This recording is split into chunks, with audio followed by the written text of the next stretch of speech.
गठबंधन को लेकर क्या कुछ कहना है आरएलडी प्रमुख जयंत चौधरी का, आइए आपको सुनवाते हैं। कांग्रेस से हमारी कोई बातचीत हुई नहीं। कांग्रेस से गठबंधन की कोई संभावना नहीं। समाजवादी पार्टी से हमारी बात चल रही है। कांग्रेस से हमारी कोई बातचीत हुई नहीं। कांग्रेस से गठबंधन की कोई संभावना नहीं। इस बीच हमारे साथ आरएलडी के नेता अभिषेक चौधरी जुड़ चुके हैं। अभिषेक जी, स्वागत है हमारे चैनल पे आपका। अभिषेक चौधरी जी, जयंत चौधरी ने कहा है कि वो सपा के साथ गठबंधन पर उनकी बात चल रही है, और कांग्रेस पर जब गठबंधन का सवाल पूछा गया तो उन्होंने कहा कांग्रेस के साथ वो नहीं करेंगे।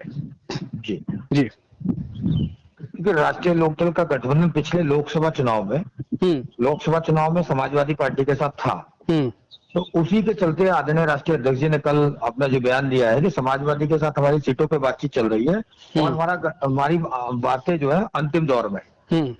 तो इसी को लेके आदरणीय अध्यक्ष जी का बयान था कि हमारा जो गठबंधन रहेगा समाजवादी के साथ रहेगा। अच्छा, एक चीज और है कि आप लोग को कम सीटें क्यों दी जाती है? हमने देखा लोकसभा चुनाव हो चाहे जब आप लोग सपा के साथ लड़ते हैं तो एक सीमित सीट पर ही आप लोग मांग करते हैं, ऐसा क्यों? या फिर उनकी तरफ से? जी नहीं, इस बार अच्छी सीटों पे गठबंधन होगा और कम सीटों पे कोई गठबंधन नहीं होगा। मतलब अच्छे तालमेल, अच्छी संख्या के साथ एक गठबंधन होने जा रहा है।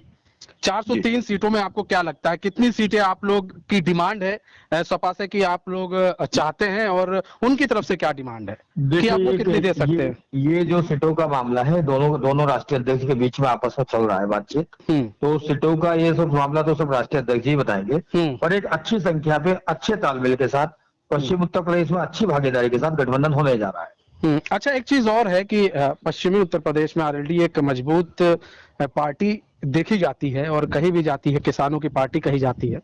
अच्छा, एक चीज बताइए कि ये जो गठबंधन है, क्योंकि अखिलेश यादव से सीटों को लेकर जो गठबंधन चल रहा है, बातचीत चल रही, जैसा कि जयंत चौधरी कह रहे हैं, जी, अन्य पार्टियों को भी वो न्योता दे रहे हैं।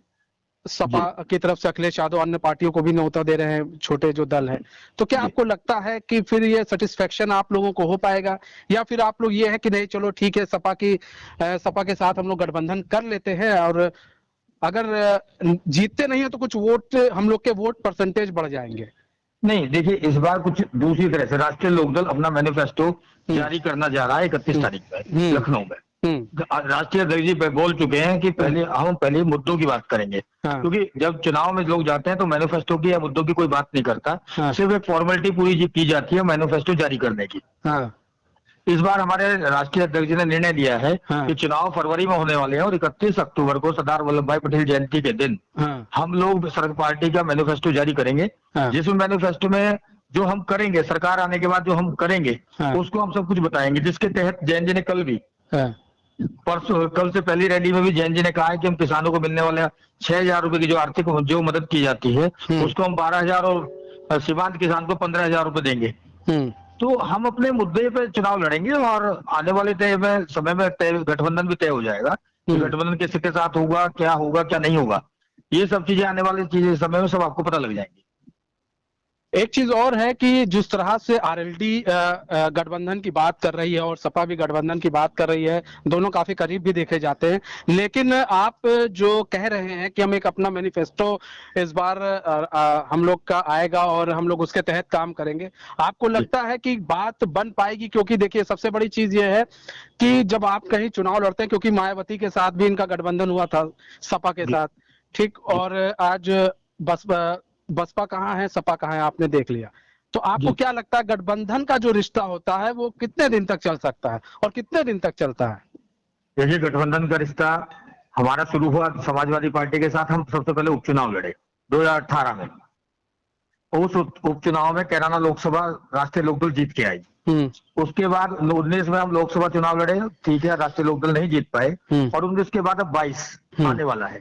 तो राष्ट्रीय लोकदल का गठबंधन, और दोनों समान विचारधारा के नेता हैं। अखिलेश यादव जी और जयंत चौधरी जी युवा हैं, और प्रदेश के युवाओं की और बेरोजगारी जितने मुद्दे हैं उन सब पे बारीकी से पकड़ रखते हैं। तो तालमेल अच्छा है, ऐसा नहीं कि पहली बार है, तीसरा चुनाव गठबंधन में लगभग हमारा होने जा रहा है। पहले उपचुनाव जीते कैराना में, उसके बाद लोकसभा हुई, अब विधानसभा। तो मुझे लगता है कि नेताओं की विचारधारा के हिसाब से और ये अच्छा गठबंधन होने जा रहा है। देखिए अभी अभिषेक जी, एक चीज सिंपल सा है कि ये बताइए, ये विचारधारा मिल रहे हैं कि ये समाजवादी पार्टी ये जानती है कि पश्चिमी उत्तर प्रदेश में उसकी जो मजबूती है वो उतनी नहीं है जितनी आरएलडी की है, तो उनको एक जरूरत है आरएलडी की, और आरएलडी को लगता है कि उसकी जो और भी जगह पर उतनी मजबूती नहीं है, उसकी मजबूती जितनी पश्चिमी उत्तर प्रदेश में है उतनी और जगह नहीं है। पूर्वांचल की तरफ आ जाए तो उतनी मजबूती नहीं है आरएलडी। तो आपको लगता है कि यही दो कारण है जिसकी वजह से दोनों नेता साथ में आ रहे हैं? देखिए कारण और भी बहुत कुछ है। भारतीय जनता पार्टी की सरकार ने सिर्फ यहाँ पे तो देखिए विकास कार्य कुछ नहीं हुआ। 5 साल में हिंदू मुस्लिम के मुद्दे पे सरकार बनी थी। तो कांग्रेस में तो ये कह रही है, आप कांग्रेस के साथ भी जा सकते हैं। आप ये देखिए 2013 में, मैं मुजफ्फरनगर से बिलोंग करते हैं हम लोग। 2013 के माहौल के बाद 2014 और 17 और 19 सिर्फ एक हिंदू मुस्लिम के अलावा कोई इन पे कोई बात नहीं हुई है। अब उन सांप्रदायिक ताकतों को रोकने के लिए तो गठबंधन तो हमें करना ही पड़ेगा। और ये सांप्रदायिक ताकतों को, यही बात कांग्रेस भी कह रही है कि हम सांप्रदायिक ताकतों को रोकना चाहते हैं, कांग्रेस भी कह रही है। तो कांग्रेस की विचारधारा से आखिर क्यों, राहुल गांधी भी युवा है, प्रियंका गांधी भी युवा है, आखिर उनसे विचारधारा क्यों नहीं? देखिए कांग्रेस में, कांग्रेस का संगठन और कांग्रेस के कार्यकर्ता उत्तर प्रदेश में नगण्य है। कांग्रेस को आप देख सकते हैं कहीं भी धरना प्रदर्शन के नाम पे कहीं भी 5, 7, 10 लोगों से ज्यादा उनका कहीं भी लोग नहीं है। और वो सिर्फ अब इस समय जो है कि सिर्फ बयानबाजी तक सीमित रहेगा, संगठन में नहीं है कहीं पे भी। पिछले दिनों लोकसभा का चुनाव हुआ, वहां कहीं मजबूती से चुनाव नहीं लड़ पाए।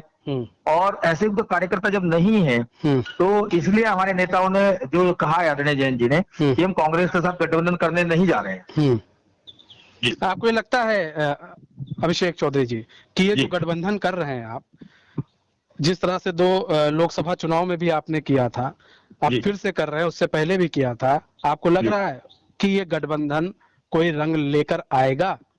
जी बिल्कुल लेके आएगा। इस बार फिर ठाई फिस हो जाएगा?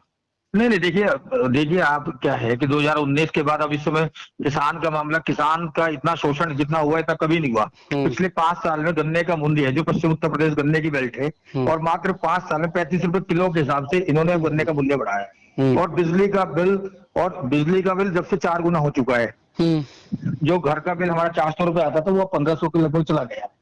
तो इस समय जनता में पश्चिम उत्तर प्रदेश में काफी नाराजगी है, और मुझे उम्मीद है कि पूरी वो इस बार जो है बदलाव निश्चित होगा, और दोनों लोग जो कुछ ना कुछ कमाल करके दिखाएंगे, अखिलेश यादव, जयंत चौधरी। धन्यवाद अभिषेक चौधरी जी, आप हमारे साथ जुड़े और अपना बहुमूल्य समय हमें दिया। तो आपको बता दें, जयंत चौधरी का एक बड़ा बयान सामने आया जिसमें उन्होंने कहा है कि वो सपा के साथ उनकी जो गठबंधन की बात है वो चल रही है, और आरएलडी नेता का भी कहना है कि वो लास्ट स्टेज तक पहुंच चुकी है, सीटों के बंटवारे की बातें चल रही हैं और इस बार आरएलडी को अच्छी सीटें मिल सकती हैं। वहीं कांग्रेस के लिए आरएलडी की तरफ से साफ इनकार कर दिया गया है।